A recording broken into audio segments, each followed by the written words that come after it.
Assalamualaikum warahmatullahi wabarakatuh.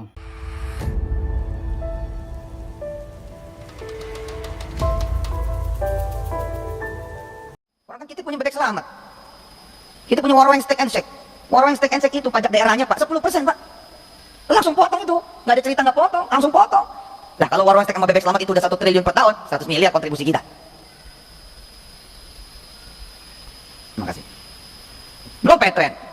Petren orang teriak-teriak, wah Petren mahal, pala lo mahal. Kita ini perusahaan bener, perusahaan yang di dalamnya ada pajak. Anda harus bahagia kalau bertransaksi. Pengusaha mana juga sih yang punya proyek sampai 600 triliun? Ayo, mana coba?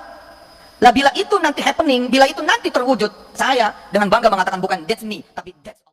Para pemirsa, ini dalam beberapa kesempatan Yusuf Mansur memberikan pernyataan bahwa perusahaan dia punya proyek senilai 600 triliun, ya, 600 triliun rupiah. Cuma kalau kita lihat ini proyek apa gitu. Proyek apa yang nilainya 600 triliun? Terus modalnya berapa gitu? Karena kalau kita analisa, ini pasti hasilnya ya bohong-bohongan aja ini. Untuk ngibul-ngibul gitu. Lalu kalau kita bilang bohong gitu, orang banyak yang membantah. Kok menuduh orang bohong, apa urusanmu? Ini mari kita lihat ya.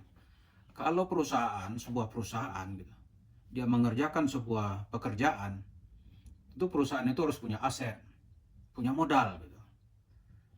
Katakanlah dia meminjam duit ke bank gitu. Konsorsium kah atau satu bank kah? Kalau 600 triliun tidak mungkin satu bank, mesti konsorsium beberapa bank gitu. Itu kita lihat harus ada nilai perusahaan. Minimal itu suatu perusahaan yang mengambil sebuah pekerjaan lalu dia mengajukan pinjaman ke bank, minimal dia harus punya 30% modal. Baru bank mungkin mau memproses gitu. Ini proyeknya sangat fantastis, 600 triliun. Kita lihat APBN kita saja ya. APBN kita 1 tahun itu hanya sekitar 2.000 triliun. Berarti ini hampir ya sekitar 30% ya dari APBN. Tentu ini suatu hal yang sulit diterima oleh akal gitu. Kalau kita lihat berapa sih aset perusahaannya gitu. Mari kita bandingkan dengan aset-aset perusahaan yang bisa kita pantau di Bursa Efek Indonesia. Di Bursa Efek itu ada 700 perusahaan yang listing di sana. 700 lebih. Kita lihat beberapa di antaranya ya. Misalnya nih bank, katakanlah itu perusahaan besar ya. Bank negara maupun bank swasta. BRI itu bank pemerintah gitu. Bank pemerintah yang cabangnya sampai ke pelosok-pelosok desa hampir di seluruh Indonesia. Asetnya seperti terpantau itu hanya 1.652,84 triliun. Di 1.653 kurang. BCA, bank yang besar, di mana ATM-nya bisa kita temukan hampir di setiap mall, supermarket, dan di kota-kota penting, punya semua dia di seluruh Indonesia. Itu asetnya BCA itu 1.264, sekian triliun. Lalu diikuti oleh bank-bank yang di bawah itu gitu. Katakan misalnya BTN. BTN itu nilai asetnya hanya 367,52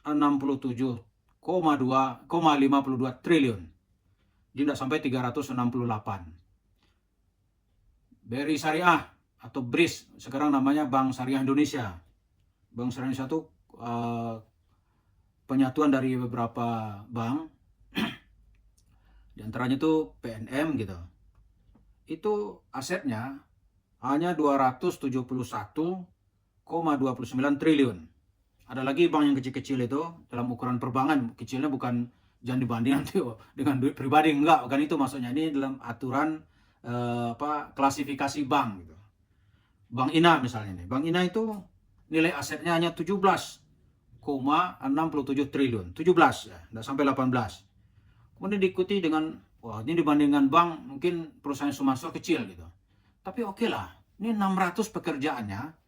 Kalau aset perusahaannya itu 10% saja, berarti perusahaan itu harus memiliki modal sekitar 60 triliun. 60 triliun bukan main-main para jemaah atau para pemirsa, bukan main-main. 60 triliun. Kita bandingkan dengan perusahaan Sandiaga Uno, Saratoga. Saratoga itu yang sudah melantai di bursa, itu asetnya itu hanya 60 triliun. Sudah muncul, di mana minuman sudah muncul itu, masuk angin, tolak angin, itu yang dapat kita beli di warung-warung, aset perusahaannya hanya 3,58 triliun, tidak sampai 4 triliun. Kemudian, itu kan kita lihat lagi misalnya nih Mayora. Mayora itu hanya 22,10 triliun. Kita lihat misalnya Indofood. Indofood itu bukan hanya dari Sabang Merauke memberi makanan, tapi ke Timur Tengah, ke Turki, ke Nigeria, di Amerika, itu memproduk untuk mengisi mulut umat manusia gitu. Itu di sana dilihat asetnya itu hanya 121,94 triliun. Kemudian kita lihat misalnya nih ada bank kecil seperti Bank Jago. Bank Jago itu hanya 14,61 triliun. Itu terbuka perusahaannya. Kita bisa pinjam sekian aset fisiknya, kantor cabangnya di mana-mana itu punya sendiri, sekian ribu karyawannya, hanya punya sekian. Ini So Mansur itu berbicara di hadapan kita lihat di hadapan masyarakat, punya pekerjaan 600 triliun. Modalnya berapa? Kalau 1% saja dari modal, tapi nggak mungkin pekerjaan mengambil 600, modalnya 1% itu nggak mungkin. Itu sudah 6 triliun. Kalau 30%, itu minimal, dia harus punya 180 triliun. Besar sekali. Ini kalau kita banding-banding perusahaannya apa gitu. Masa perusahaan siluman punya dana sebanyak itu gitu. Atau dapat pekerjaan nilainya 600 triliun. Kalau pekerjaan besar itu terbuka umumnya. Pabrik Indosemen saja gitu. Atau orang menambang di hutan Kalimantan atau di daerah lain di Indonesia, katakanlah Adaro gitu. Adaro itu asetnya itu bisa dicek nanti di kendaraan-kendaraan alat berat dan segala macam, itu hanya 109,63 triliun. Tidak sampai 110 triliun. Ini So Mansur, kalau dia punya 30%, berarti dia harus punya 180 triliun. Terus dibandingkan dengan apa gitu? Karyawannya berapa gitu? Kalau kita bilang ini bohong, orang marah. Kalau benar bagaimana, di mana gitu? Jadi jangan-jangan supaya kita melihat tokoh agama atau membawa simbol-simbol agama itu jangan seenaknya melakukan yang disebut dengan pembohongan publik atau kebohongan publik gitu, atau membohongi publik. Ya, jangan seenaknya gitu.